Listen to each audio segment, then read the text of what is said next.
Alright, magandang umaga po sa inyong lahat mga kababayan. Batang Maynila to it's. Ngayon po ay araw ng Lunes. Ika-20 araw sa buwan ng Oktubre taong 2025. At tatlo pong personalidad na pag-uusapan natin. Mabilisan lang to it's. Unang-una, unahin na natin si Chavit Singson. Pangalawa si Ping Lacson. At pangatlo po si Ormes Co. Moreno. Okay, unahin na natin si Chavit. Eto kasing si dating Narbacan, Ilocos Sur, Mayor Chavit Singson at iba pa. Meron pa siyang mga kasamaan. Ano nangyari? Inireklamo po sa Office of the Ombudsman. Nako. Anong kaso? Plunder at graft.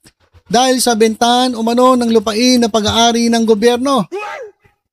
Ito mga kababayan, linawin ko lang hindi po ata bentahan. Hindi po siya nagbenta. Kundi siya po ay bumili. Dito po sa isang report. Pero inahin na natin to. Basta may kinalaman po sa bentahan. It's either siya ang bumili o siya ang nagbenta. Okay, mamaya malalaman natin yung detalye. Pero dahil nga po sa bentahan umano ng lupain na pag-aari ng gobyerno, ito pong si Chavit Singson at iba pa ay inireklamo po sa ombudsman ng graft at plunder. Biruin mo, ikaw yung nananawagan na mag-aklas ang mga kabataan, lumabas ang mga kabataan, wag nang pumasok, unahin ninyo ang inyong future. Sabi kasi niya, lumabas kayo, wag muna kayong pumasok sa inyong mga paaralan. Gawin ninyo, pumunta kayo sa kalsada hanggat di bumababa ang presidente. Dahil wala na tayong pag-asa dito sa ating gobyerno, dahil ang gobyerno natin ay corrupt. Halos lahat ng nasa gobyerno, corrupt. Sabi ni Chavit Singson. Kaya nananawagan ako sa inyo, huwag na kayo pumasok para sa inyong future ito. Pero mo binobola pa yung mga kabataan para daw sa future. Yan talaga naman dahilan. Kaya gusto mong patanggalin si Presidente Marcos diyan sa Malacanang ay dahil masama ang loob mo. Dahil hindi napagbigyan yung gusto mo. Di ba? Tinulungan mo tapos ngayon hindi ka na napapansin nagagalit ka. O para mga sinasabi mo walang utang na loob, walang isang salita. Pero mo tumutulong ka, gusto mo pala kapalit. O, kaya yung mga kababayan, yung mga nagsasabi na may mga nagdo-donate sa kanila, tapos wala lang, kalokohan yon mga kababayan. Kasi yung mga nagbibigay, mga nagdo-donate sa mga politiko, yan po ay may inaasahang kapalit. So kalokohan po yung sinasabi. Napunta tayo kay Chis Escudero, sandali. Yan, kalokohan yung sinasabi na wala lang daw yung donation sa kanya na 30 million. Wala lang daw yun. Matagal na raw nilang ginagawa, kaibigan niya raw, close. Kalokohan yan. Merong kapalit yan, imposibleng walang kapalit. Teka masisabi ito. Hindi na pagbigyan. Sabi niya, director lang ng PCSO. Hindi pa naibigay sa akin. May pinapasok ako, hindi mo lang ako pinansin. Kaya, kurap yan gobyerno na yan. Wala isang salita. Kaya kayo mga kabataan, para sa future niya ito, lumabas po kayo ng inyong mga eskwelahan. Pero man nananawagan ka, sinasabi mo kurap ang gobyerno, tapos ngayon, lumalabas sino ang kurap. Nauna ka pang kasuhan. Bakit? Ano ba ginawa na ito? Ito, ang nangyari, bumili daw siya ng property ng Municipality of Narbacan sa halagang 149.96 million, almost 150 million na. Yung binili nila ng property. Yan po sa Municipality of Narbacan. Kahit na ang actual value ay 49.98 million. Base sa zonal valuation. Ibig sabihin, kumita ka ng 100 million. Yung assessment, base sa zonal valuation ay 49.98 million lang yung property. Pero binili, ni Chavit Singson ng 149.96 million. So may tongpats na 100 million. Walang hiya. Ito yung nananawagan na corrupt daw ang gobyerno. Pero ngayon ito, kinasuhan siya. Grabe ka naman. Mas malaki pa yung yung tongpats kaysa dun sa presyo ng property. Oh, kinasuhan siya sa ombudsman. Plunder. Oh, bakit plunder? Kasi more than 50 million ang involved. Oh. Kinasuhan siya sa ombudsman ng Warriors Narvacan Incorporated. Nako. Ayan, ikulong si Chabit. Paktay ka ngayon. Ang ingay mo kasi. Ito po yung nangyayari kapag ikaw ay nananawagan na ikaw mismo ay may issue sa katawan. 'Di ba? Ay yung mahirap yung nagmamalinis ka. Akala mo wala kang dumi. Oh. Parang yan bigyan ko kayo ng halimbawa. Nakita mo yung kapitbahay mo, galing nasa loob ka ng bahay mo, nakita mo ba ang dumi-dumi naman ng salamin nila? Ang dumi-dumi naman ng salamin ng bahay nila. Ngayon paglabas nung nakatira doon sa loob ng bahay, nakakita. Malinis naman yung nila, salamin nila. Pagtingin niya, yung salamin niya pala ang madumi. Oh. So ibig sabihin, sinisilip mo yung iba, sinasabi mo madumi sila, pero ang totoo, ikaw ang madumi. Kaya mahirap po magturo kung ikaw ay may sariling issue. Tingnan mo, Chabit Singson, ang nangyari? Sigaw ka na korap ang gobyerno, tapos ikaw pala ang lumalabas na korap. Oh, kapag napatunayan ka, di kulong ka. Ayan, ikulong, Chabit. Yari ka kay Remulla niya. Ingay mo kasi.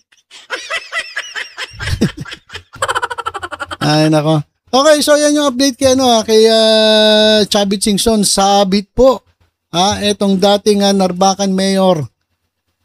Si Mr. Sabit Singson. Diyan po sa anomalya. Grabe, no? Ibang klase, no? Hindi man lang nagdagdag ng konti, kahit konti lang. 49.98 million yung property. Hindi man lang ginawa nga, sabihin natin mga 55 para meron kang at least 5 million. Pero walang iya 100 million yung pinatong. Ang kapal na mukha, 100 million.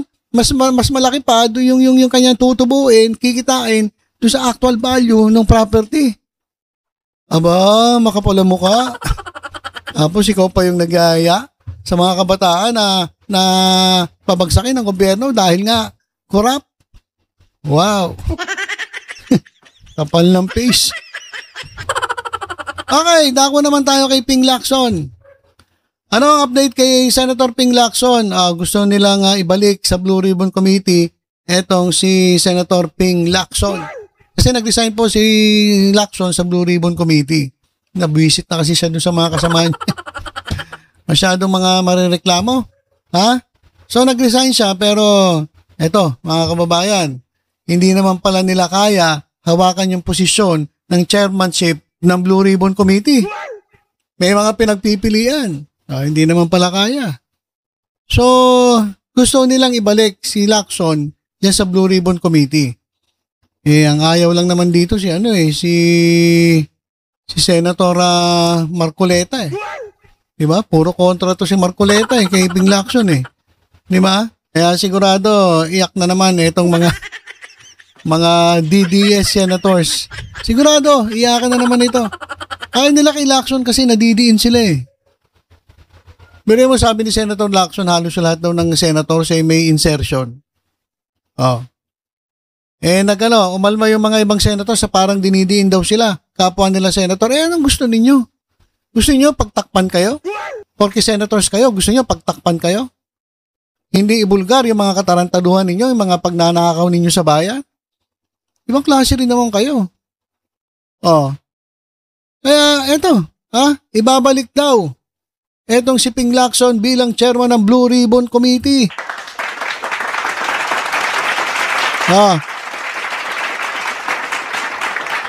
Mas magaling naman kasi si Lacson. Yung iba kasi dyan nagmamagaling lang. Pero wala naman talagang sinabi. So abangan natin mga kababayan itong update na ito kay Senator Ping Lacson.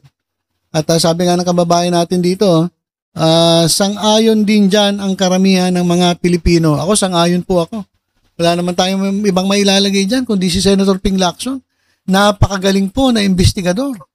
Hindi katulad ng iba, abogado nga, wala naman. Ano lang, parang may kinakampihan pa. Hindi ganoon. Dapat kapag nag-iimbestiga ka, chairman ka, wala kang bias, kinakailangan kung anong katotohanan lumabas, ilabas mo. Kung napatunayan na sila may kasalanan at involved sila, ilabas mo. Hayaan mo na lang sila magpaliwanag. Oh. Dapat ganon. Oh yes, ibalik si Senator Lacson. Oh yan oh. Halos lahat oh. Oh. Yes, to Lacson as chairman of the Blue Ribbon Committee. Wala nang makakuha na malaki ang integridad kaysa kay Lacson. So yan mga kababayan, i-update natin kay Senator Ping Lacson, mukhang may babalik siya sa chairmanship ng Blue Ribbon Committee. Iyakan na naman ang mga DDS na ito. Iyakan na naman ang mga DDNs. At ito pa, mga kababayan, ito pa. Mas lalong iiyak ang mga DDLs dito. Okay.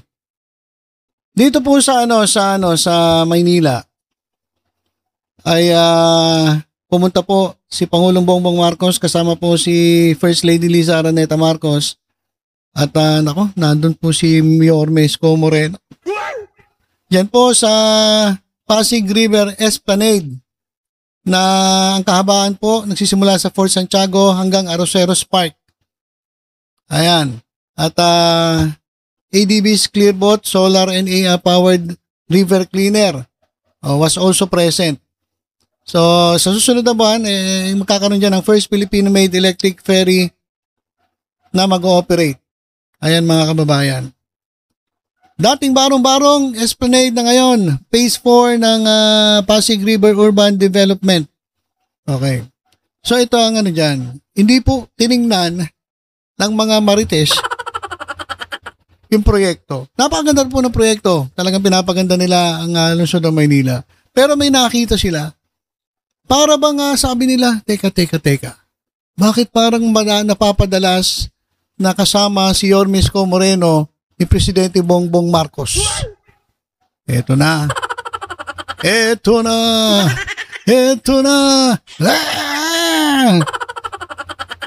Galit na ang DDS na ito. Ayon sa ating bubwit. Meron po kasing mga bali-balita. Na eto raw si Yorme Isko Moreno. Ito bali-balita lang Hindi ko sinasabing kumpirmado to Eto raw si Isko Moreno. Kaya napapadalas kasama ni Presidente Bongbong Marcos. Siya raw umano ay hinuhubog ng administrasyon para maging kandidato sa susunod na eleksyon. Nako.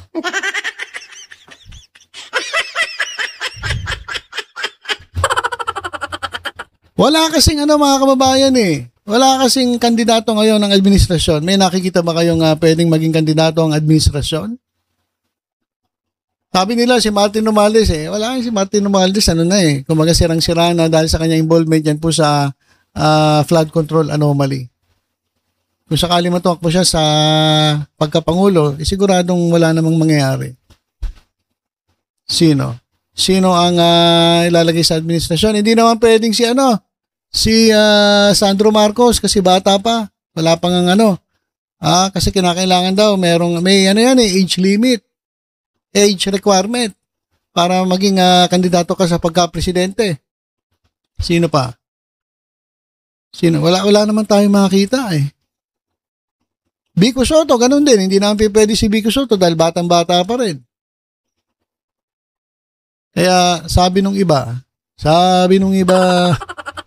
ayon sa mga bali-balita, eto raw si Isko Moreno, si Yorme Isko Moreno Dumagoso, malamang at sa malamang ang gawing kandidato sa pagka-presidente ng administrasyong Marcos. Ay lang po ay chismis Kasi napapadalas hindi nyo ba napapadalas ang pagkikita ng dalawa, PBBM at ni Yorme Isko Moreno? Tapos, pinagbawalan pa na mag-rally sa Mindiola na ikinaiyak sigurado ng mga gusto magpabagsak sa gobyerno. Ilang mga didilis dyan. Ayan mga kababayan. Parang close na sila. Magseselos ngayon si Mocha dyan. Magseselos si Mocha nito. Kasi DDS yun eh. Ano kaya masasabi ni Banat Bay ngayon na madalas kasama ng Pangulo si Yorme Isko Moreno? Ano kaya masasabi? Tahimik, no? Tahimik sila, di ba? So, abangan natin mga kababayan sa susunod na kabanata kung ano talaga ang plano ng administrasyon dito kay Yorme Isko Moreno. Hindi naman pwedeng kunin muna sa sa gobyerno kasi mas kailangan siya sa Maynila. Kasi baka pag mahina pa walang papalit eh. So, ayun lang mga kababayan, update natin kay Yorme At yung ginawa nilang plano para dyan sa Intramuros, naku, napakaganda mga kababayan. Siya na nga ba ang napupusuan ng Administrasyong Marcos na susunod na kandidato sa pagka-presidente? Abangan natin sa susunod na kabanata. Yan po mga kababayan. Okay, so yun lang po ang ating update. Etong si Chavit ay sumabit. Kinasuhan po sa ombudsman ng graft and plunder. At ito namang si Senator Ping Lacson ay napipisil na muling bumalik yan po sa chairmanship ng Blue Ribbon Committee. At pangatlo po, Yorme Isko Moreno, bakit napapadalas ang inyong pagsasama ni Presidente Bongbong Marcos? Ikaw na ba ang susunod na kandidato sa pagka-presidente ng administrasyon? Abangan ang susunod na kabanata. Sigurado, iiyak ang mga DDS dito. Okay, so ilan po muna mga kababayan ang ating update. Tutok-tutok lang po dito sa Batang Maynila. Sa iba pang balita. Ingat po tayong lahat. God bless po.